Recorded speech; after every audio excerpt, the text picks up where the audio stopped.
Assalamualaikum warahmatullahi wabarakatuh. Nama saya Nisa Fatona dari kelas 12 kelas 1. Saya ingin mempresentasikan tentang pentingnya hubungan internasional. Hubungan internasional adalah hubungan yang bersifat global dan meliputi semua hubungan yang terjadi dengan melampaui batas ketatanegaraan. Secara umum, hubungan internasional juga dapat diartikan sebagai hubungan yang terjalin antara negara dan juga individu dalam setiap negara yang bersangkutan. Hubungan ini dapat mencakup sektor politik, sosial, ekonomi, dan seluruh sektor dalam suatu negara. Contohnya, ketika suatu negara mengalami kekurangan tenaga ahli untuk membangun negerinya, maka persoalan ini dapat dibantu dengan negara lain melalui hubungan internasional. Contoh kerjasama internasional. Hubungan luar negeri Indonesia dengan negara-negara lain telah dimulai sejak Indonesia memproklamasikan kemerdekaan pada 17 Agustus 1945.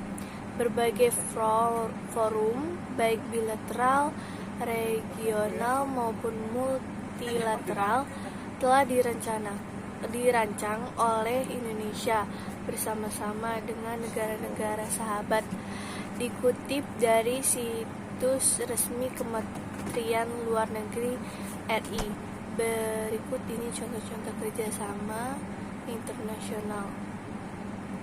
Kerjasama bilateral. Dalam menjalin hubungan bilateral, Indonesia selalu mempromosikan bentuk kehidupan masyarakat yang menjunjung tinggi nilai-nilai sebagai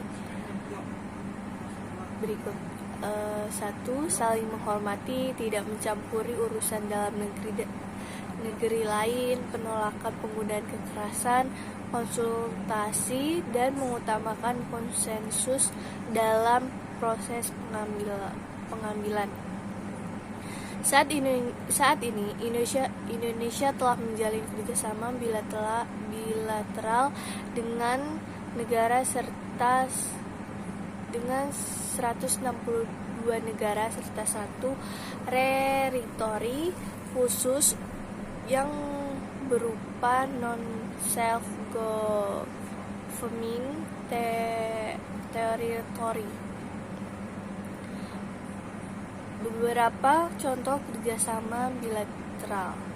Yang pertama, kerjasama ekonomi antara Indonesia dengan Jepang, kerjasama pendidikan antara Indonesia dengan Korea Selatan, kerjasama perdagangan antara Indonesia dengan Cina, kerjasama bidang pertanian antara Indonesia dan Thailand.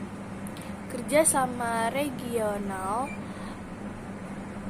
Yang contoh kerjasama regional, yang pertama Association of South Asia Nation atau ASEAN adalah kerjasama ekonomi antara negara-negara di kawasan Asia Tenggara yang berdiri pada 8 Agustus 1967. 2.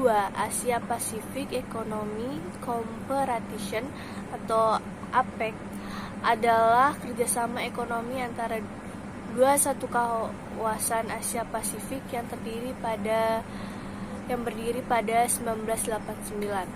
3. ASEAN Regional Forum atau ARF adalah forum yang dibentuk ASEAN pada 1994 sebagai wahana untuk dialog dan konsultasi mengenai hal-hal terkait politik dan keamanan di kawasan, membahas dan menyamakan pandangan untuk memperkecil ancaman terhadap stabilitas dan keamanan kawasan.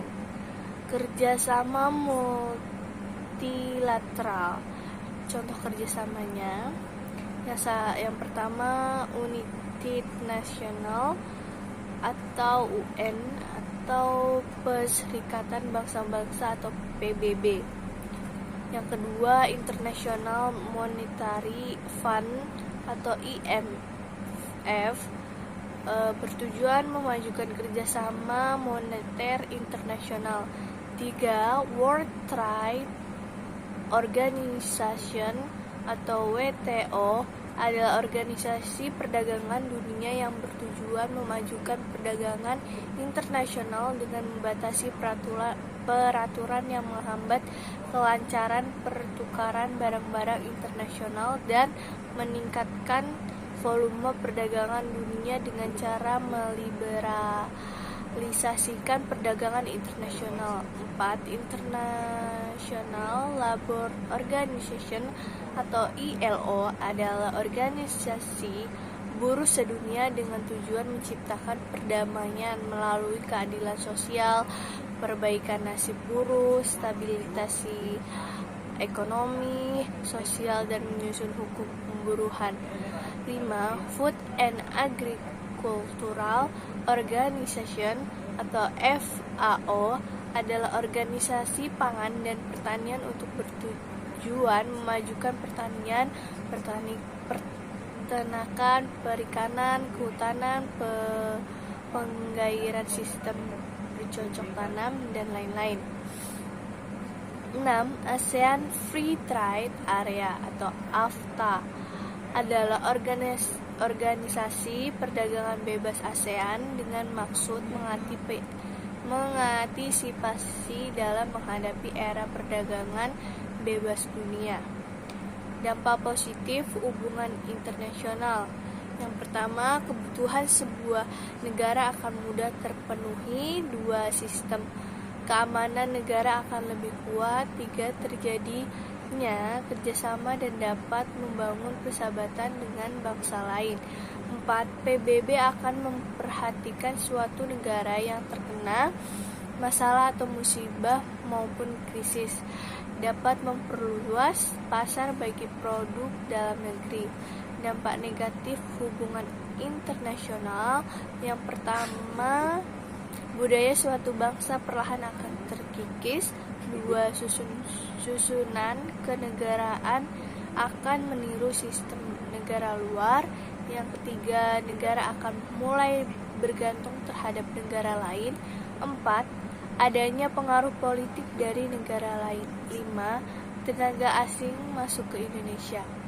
Sekian presentasi saya. Wassalamualaikum warahmatullahi wabarakatuh.